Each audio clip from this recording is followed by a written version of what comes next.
I can still picture the exact moment it happened, like a sudden shock of electricity slicing through the peaceful night. We were sitting on the porch of her lake house, the soft sound of water lapping in the distance. Above us, the stars barely flickered, their glow faint but present. There was nothing about the evening that hinted at how drastically things would change. But then, without thinking, I reached out and touched her hand. It wasn't just a casual touch. There was purpose in it. My fingers grazed her skin, and I felt her freeze. For a split second, I thought she might pull away, but she didn't. Her hand remained where it was, and she looked at me, not with confusion or discomfort, but with something else. Something I hadn't noticed in her eyes before. I still don't know what drove me to do it. Maybe it was the weeks we'd spent together, or the long, quiet moments that stretched out until something once familiar turned into something entirely new. In that instant, everything I had carefully pushed aside came crashing down. Yes, she was my aunt, but at that moment, it didn't seem to matter. The lines between us had blurred, and we were teetering on the edge of something dangerous. I should have stopped myself. I should have pulled my hand back and let the night end there. But I didn't. Neither did she. And in that silence, in that suspended moment, we both understood this wasn't just a passing mistake. It was the beginning of something irreversible. The next morning, everything felt different, even though we hadn't spoken a word. We pretended like nothing had changed, like my hand hadn't lingered a second too long in hers. Mornings at the lake house were always quiet, filled with the soft sound of coffee brewing and birds chirping outside the window. But now, there was a heavy silence, thick and uncomfortable, stretching between us. We went through the motions of our usual routine. She made breakfast while I cleaned the porch. Normally, we'd chat, joke about little things. Not today. Every action, every glance carried an invisible tension. I could feel it, and I knew she did too. After breakfast, we moved outside to tend to the garden, a task we'd done together every time I'd stayed with her. It was one of the few things that kept us busy without needing to say much. The sun was already high, the heat of it pressing against my back as I worked around the old oak tree, pulling out weeds. She was close by, kneeling in the dirt, wrestling with stubborn roots. I glanced at her every so often, but she never looked up. We worked in near silence for about an hour.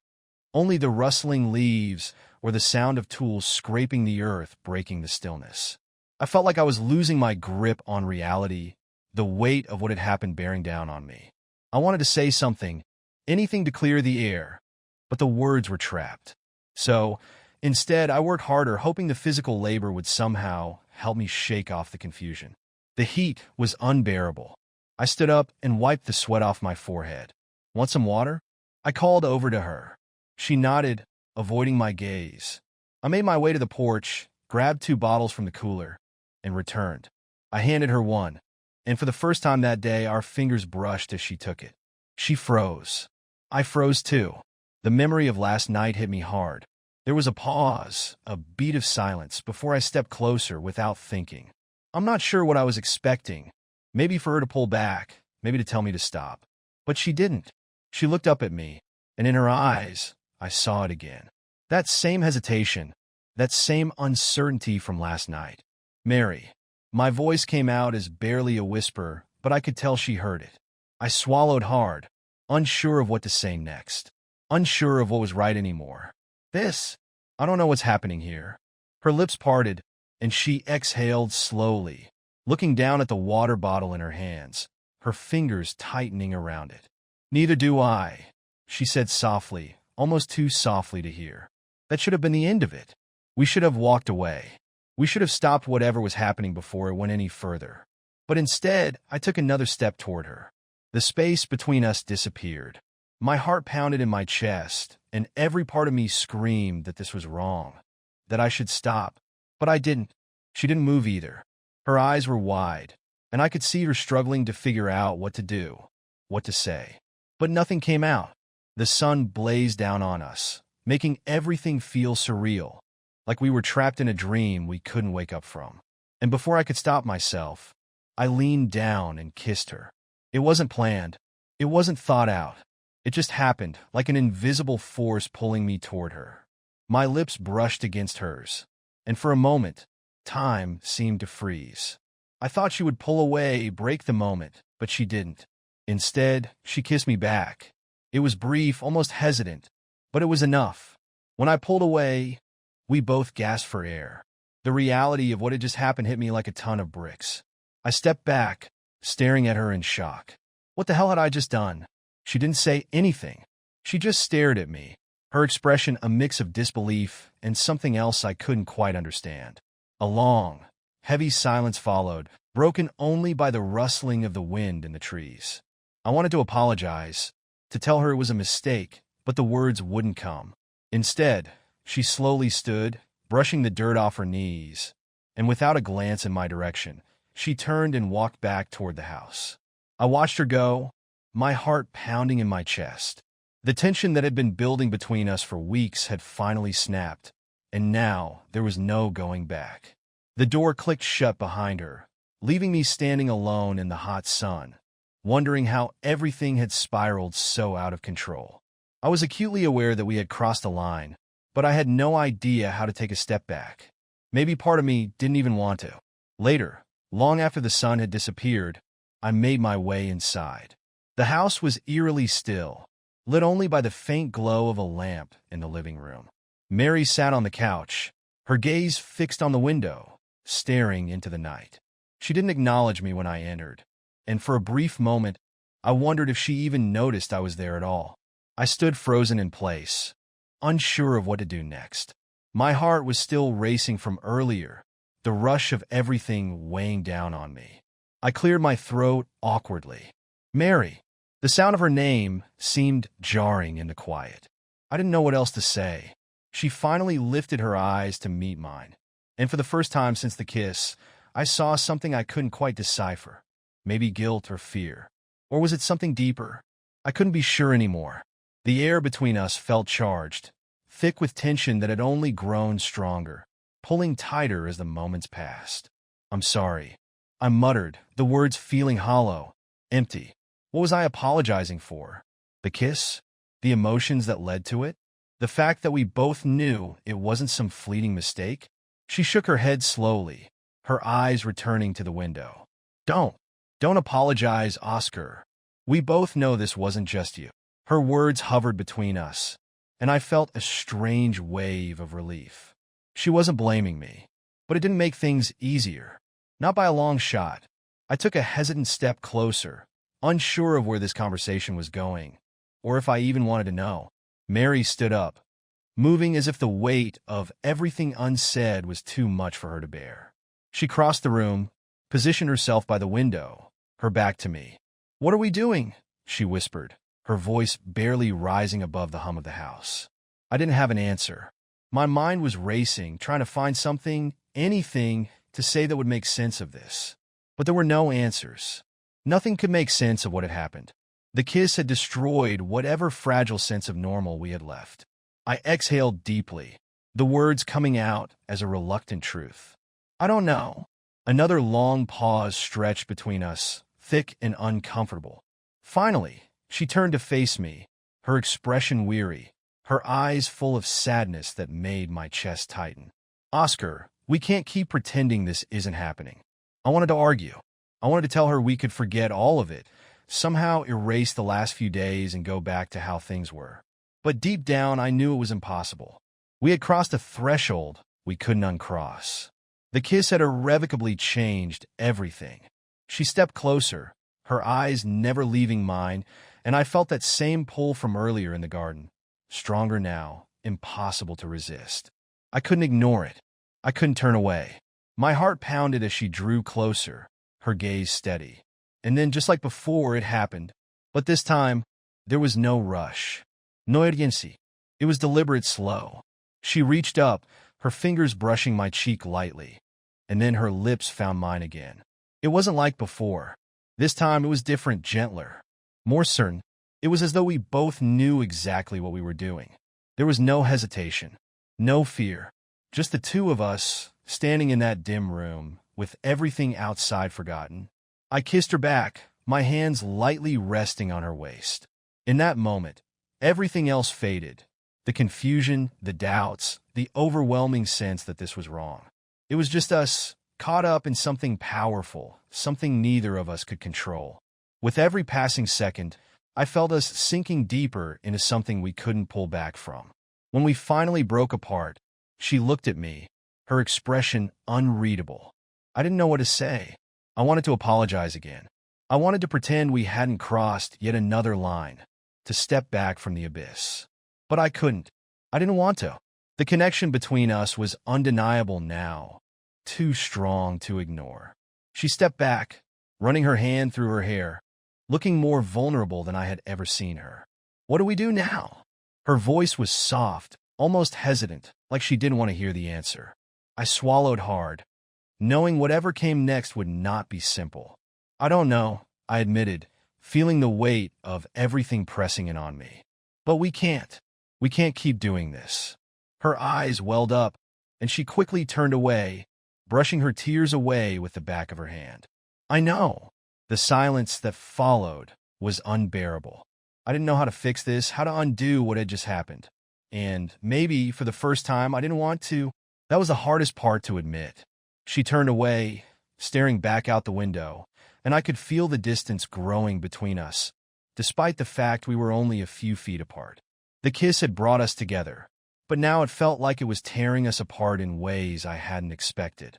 I think, she paused, her voice barely a whisper. I think we need to figure this out on our own.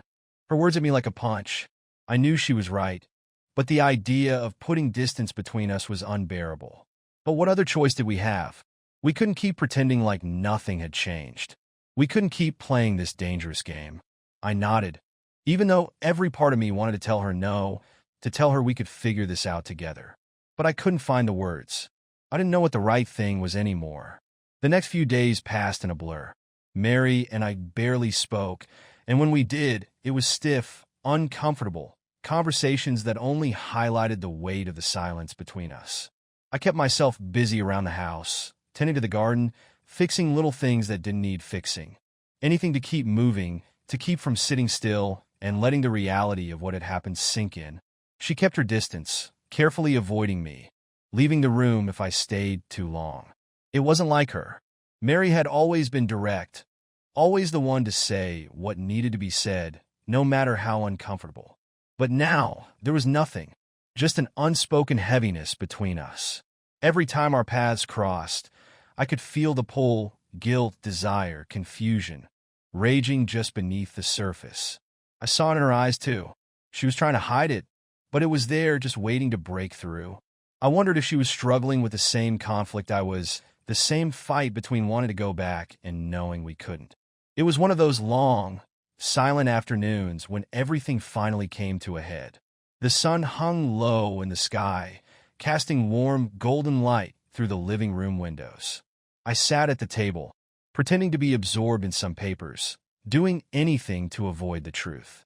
Mary had been avoiding the house all day, avoiding me. But when she finally returned, I could tell something had shifted. She walked in without saying a word, setting her bag down by the door. I kept my attention on the papers in front of me, pretending to be absorbed in what I was doing, but I couldn't help but watch her from the corner of my eye. She moved around the kitchen, her steps slow and purposeful, as though she was carefully weighing each motion. At last, she stopped, resting her hands on the counter and taking a long, deep breath. "Oscar," she said, her voice cutting through the silence, a bit shaky. "We need to talk." My heart skipped a beat as I closed the folder in front of me. "Yeah," I murmured, barely louder than a whisper. "I know." She didn't move, didn't look at me. "I've been thinking about it," she continued, her words hanging in the air. "About us." I froze. Us? Was there really an us anymore? The way she said it, full of hesitation, made it clear she wasn't sure either. Finally, she turned to face me. Her expression was different. There was something vulnerable in her eyes that I hadn't seen before, something that caught me off guard. "What happened between us?" she asked, her voice softer now, picking her words carefully. "It wasn't just a mistake, was it?" I shook my head, unable to speak at first. "It wasn't a mistake," I said eventually, my voice thick. "Not in the usual way. But it wasn't right either." I could feel the truth of it hanging between us. We both knew that much. Still, I couldn't bring myself to say the words that needed to be said. Mary took a step closer, her arms folding across her chest, as if she were trying to shield herself from the weight of the conversation. "I've been trying to figure it out," she said, her voice quieter. "What it means, what we do now." I leaned back in my chair, tapping my fingers nervously on the table. She paused, locking eyes with me. "And I don't know," she admitted, her gaze never wavering. "I thought I would by now, but I don't." The silence between us felt suffocating. I wanted to close the distance between us to make things right, but I couldn't. Something was holding me back. Fear, maybe, or the sinking realization that whatever had happened couldn't be undone. "I think we're both lost in this," I said finally, my voice breaking under the pressure of everything left unsaid. "I don't know what to do either." She exhaled shakily, then sat down across from me. For a long moment, we just stared at each other, neither of us knowing what to say. The space between us felt enormous, like we were standing on opposite sides of a canyon, too far apart to reach, but too close to ignore. "I wish I could take it back," she whispered, her voice heavy. Her words stung, but I knew it wasn't regret she was feeling. Not truly. It was more about the consequences, the reality of what we were now trapped with. "I don't," I said, surprising myself with the clarity of the statement. "I don't wish that." She looked up at me then, and in her eyes, I saw the same conflict I was feeling. She didn't want to admit it, but she didn't regret it either. Not fully. We both knew it, and that made everything worse. More complicated. "So where does that leave us?" she asked, her voice barely above a whisper. I didn't have an answer. How could I? There was no guidebook for something like this. We had crossed the line, and now we were left standing in the wreckage, trying to make sense of it all. The tension in the room was crushing. The silence was deafening, but neither of us moved to break it. Finally, I spoke, my words slow and heavy. We can't go back to how things were." I could see her shoulders sag, the weight of those words settling over her. "I know," she whispered, almost too quietly for me to hear. "But we can't keep doing this either." The finality in her voice chilled me. She was right. We couldn't keep pretending everything was the same. We couldn't ignore the tension that had built between us. But that didn't make facing the truth any easier. I stood up, needing to move, needing to do something with all the energy and uncertainty buzzing inside me. I began pacing, each step feeling heavier than the last, like I was sinking into quicksand, each movement pulling me deeper with no way out. Mary watched me, her eyes tracking my every movement. She didn't speak, but I knew she was waiting for me to come to the same conclusion she had already reached. Finally, I stopped, turning to face her. "I think we need space," I said, my voice firm, even though my heart felt like it was shattering as I said it. She nodded slowly, tears welling in her eyes. "I think you're right." We stood there, both of us silent, the weight of the decision hanging in the air between us. I wanted to reach out to tell her everything would be okay, but I couldn't. We had already crossed too many lines. We couldn't undo what had been done. The night was unusually quiet after that conversation. A heavy kind of silence settled over everything, one that felt thick and suffocating. Mary retreated to her room not long after. We both needed space, and I was left alone in the living room, staring at the dark lake outside, my mind spinning with what had just happened. I could hear the faint ticking of the clock on the mantel, each second dragging on forever. We both knew what needed to happen, but knowing and doing were two very different things.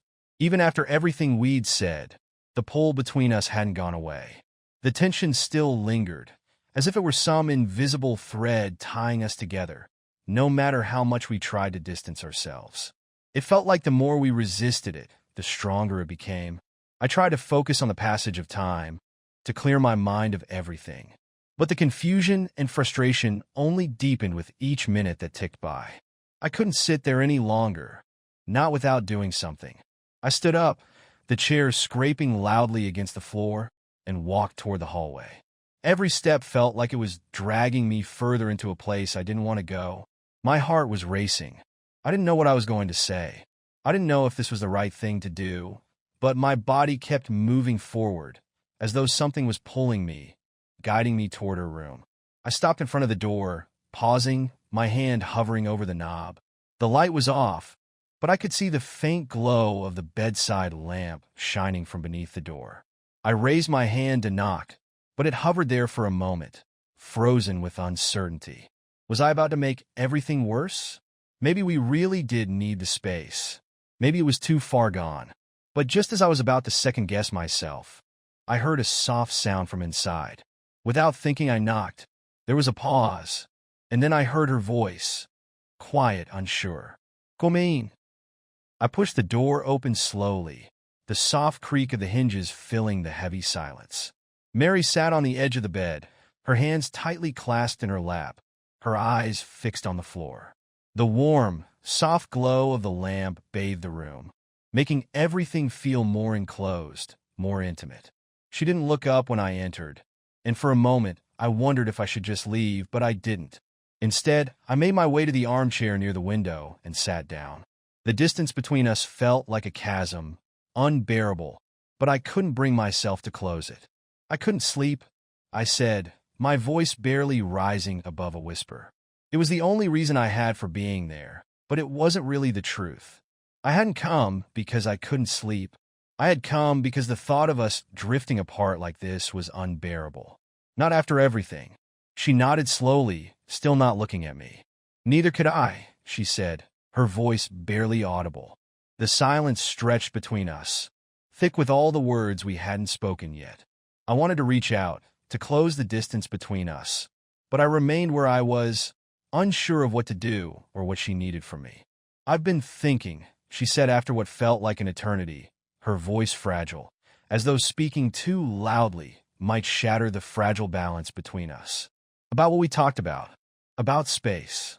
I leaned forward, resting my elbows on my knees, and she exhaled a long breath before finally lifting her eyes to meet mine. I don't know if I can do it, Oscar, she confessed, her words soft but heavy, a quiet resignation settling between us. I don't know if I can just walk away. Her words hit me harder than I expected. I knew exactly how she felt because it was the same feeling pulling at me. We had agreed we needed space, that we couldn't keep going like this, but the reality of actually stepping away, creating that distance, felt impossible.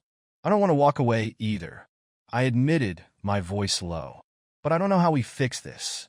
Mary stood then, crossing the small room in a few steps, stopping just in front of me. Her expression was torn, as if she was caught between what she knew had to be done and what her heart was telling her. Maybe it's not about fixing it, she said softly, her voice barely a whisper. Maybe it's about accepting it. Her words sent a cold shiver down my spine. Accepting it? What did that even mean? Accepting that we stayed like this, stuck in a place between what we wanted and what we couldn't have. I shook my head, trying to process it, but nothing made sense anymore. Mary, I began, my voice thick with emotion. We crossed the line. We can't go back from that. I don't know how we're supposed to just accept this. She knelt in front of me then, her hands resting gently on my knees. Her eyes were filled with a mixture of sadness and something else, something I couldn't quite name. Maybe we don't need to go back, she said softly, her voice barely above a breath. Maybe we just let it be what it is. I stared at her, my mind spinning. Was this what she wanted? To leave things as they were? To stay in a limbo, knowing we could never move forward, never be anything more than this unresolved mess of emotions? I can't lose you, she whispered, her voice breaking. Not like this. I can't. Her words tore through me, and my heart ached at the vulnerability in her voice. I reached out, my hand brushing against her cheek. She leaned into my touch, closing her eyes for a brief moment. The weight of everything between us was palpable, pulling us closer, even though I knew we shouldn't be. I don't want to lose you either, I whispered, my voice thick with emotion. But what are we supposed to do? She opened her eyes, looking up at me with quiet determination. We stopped fighting it. Her words hung in the air, heavy with meaning. I understood what she was saying. We had been fighting this since the beginning, pretending that we could control it, that we could make it go away. But the truth was we couldn't. No matter how hard we tried, the feelings between us wouldn't just disappear. I pulled her closer then, and for a moment, we simply held each other. The silence around us no longer felt suffocating, but instead, it was filled with a quiet understanding. It wasn't a solution. It wasn't an answer to the impossible situation we were in. But in that moment, it was something. We stayed like that for what felt like hours, neither of us speaking. The only sound was the soft rustle of the wind outside, the world continuing to turn as we sat there, tangled in our emotions. But even as we held each other, even as we stopped fighting the inevitable pull between us, I knew deep down that this couldn't last. We couldn't stay in this limbo forever. Something would have to give eventually. The days that followed felt like a strange kind of purgatory. We didn't talk about what had happened that night, but something had changed between us. There was a quiet understanding, an unspoken truce where we both silently agreed not to fight what was happening between us anymore, even if we didn't fully understand it. Mary and I carried on with our routines. Breakfast, working in the garden, sitting on the porch in the evenings. But now, every moment was charged with an undercurrent of something neither of us dared to name. The space between us didn't feel suffocating anymore, but it didn't feel right either. We hadn't fixed anything. We were just postponing the inevitable. About a week later, we sat on the porch as the sun began to set, the golden light fading into the soft blue of evening. The lake was still, the air cool but not cold. It should have been peaceful, but the tension was building again, thick and unavoidable. We had convinced ourselves that we could survive in this gray space, somewhere between denial and acceptance. But it wasn't sustainable. Deep down, I think we both knew that. I glanced at Mary, her face bathed in the soft light of the lantern beside her. She was staring out at the lake, her expression distant and thoughtful. I wondered what was going on in her mind. Was she as torn as I was? I didn't know how to ask. I didn't know if I even wanted to hear the answer. "I've been thinking," she said, breaking the silence, her voice quiet but firm. I could tell from the way she said it that this conversation wasn't going to be easy. My heart rate picked up, but I forced myself to stay still. "About what?" She took a deep breath, still looking out at the water. "About us. About what we're doing." The knot in my stomach tightened. I had been dreading this conversation, knowing it had to come, but now that it was here, I wasn't ready. She looked at me then, and in her eyes I saw something I hadn't seen before. Sadness, maybe, but also a kind of acceptance I didn't understand. "We can't keep pretending this is normal, Oscar," she said, her voice quiet but final. "We can't keep doing this." I knew she was right, but hearing it out loud made it real in a way it hadn't been before. I swallowed hard, trying to find the words. "What are you saying?" She hesitated, searching for the right way to say it. "I think we need to stop lying to ourselves. We can't just keep going like nothing's wrong. We crossed the line, and now we have to figure out what that means." Her words hung in the air, heavy and final. I wanted to argue, to tell her that we could find a way to make it work, but I knew I'd be lying. There was no going back, and moving forward seemed impossible. I felt stuck, like we were circling the same problem with no way out. "So what do we do?" I asked, my voice barely above a whisper. She shook her head, her eyes glistening in the fading light. "I don't know, but we can't stay here, Oscar. Not like this." The truth of her words hit me hard. We couldn't stay here, emotionally, physically. We couldn't keep living in this state of denial, hoping things would work themselves out. But leaving meant facing the reality of what we had done, and I wasn't sure I was ready for that. Mary stood up slowly, as if the decision had taken everything out of her. She walked to the edge of the porch, staring out at the dark lake. I stayed seated, frozen by the weight of her words. I wanted to follow her, to tell her I could fix it, that everything would be okay, but I couldn't move. After a long moment, she turned back to me, her face calm but resigned. "I think it's best if I go back to the city for a while," she said quietly. Maybe some time apart will help us both figure out what we want." The words caught me off guard, though I knew deep down that this was coming. My chest tightened, panic rising. "Mary, you don't have to leave." She gave a small, sad smile. "I think I do. For both of us." I stood up, the weight of her decision hitting me all at once. "So, this is it? You're just leaving?" She nodded slowly, her gaze never leaving mine. I think it's the only way, Oscar. I don't know what else to do. A lump formed in my throat. The words I wanted to say caught somewhere between my heart and my mouth. But what happens to us? Her expression softened, and for a moment, I thought she might change her mind. But then she said, I don't know. Maybe it's better if there is no us. Her words left me breathless, and I couldn't bring myself to say anything else. I just stood there, watching as she slowly backed toward the door. I'll pack in the morning, she said quietly, her voice barely above a whisper. I'll be gone by the afternoon. And just like that, she disappeared into the house, leaving me alone on the porch, the weight of her words pressing down on me. The sun had fully set now, and the darkness closed in around me, cold and unforgiving. I stayed there for a long time, staring out at the lake, trying to make sense of everything. But no matter how hard I tried, I couldn't shake the feeling that I had lost her. That whatever we could have had, was slipping away. The sound of her door clicking shut echoed in my mind, and for the first time in weeks, I felt truly alone. As the wind picked up, rustling the trees, I couldn't help but wonder if this was the right decision, if this was really how it was supposed to end. Had we ruined everything? Could we have found another way? But the worst part, the part that gnawed at me as I stood there in the darkness, was that I might never know the answer.